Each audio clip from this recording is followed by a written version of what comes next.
আরে শোন, এই বাসায় তুই এতক্ষণ কি কি করছিস না, এই দেখ সব কিছু আমি ফোনে রেকর্ড করে রাখছি, ভিডিও কলে দেখ। দেখছিস, আমার তো ভাবতেই পারতেছি না যে তুই আমার মায়ের পেটের ভাই। মায়ের পেটের ভাই হয়ে কিভাবে পারে তার আপন ভাইকে গলা টিপে মেরে ফেলতে? না, আমি ভাই, তোর এত লোভ! আমি আমি আমি বলতেছি। তুই একটা কথাও বলবি না। আমি মানুষ চিনতে ভুল করছিলাম। বাবা মারা গেছে সে আচ্ছাড়া 20 বছর আগে। বাবার অভাব কি জিনিস তোকে আমি কোনোদিন বুঝতে দেই নাই।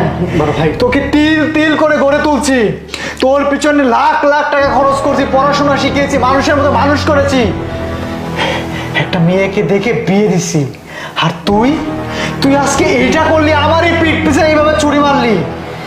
আরে বোন, আরে তোমাকে তো আমি কখনো আমার ছোট ভাইয়ের বউ হিসেবে ভাবি নাই। তোমাকে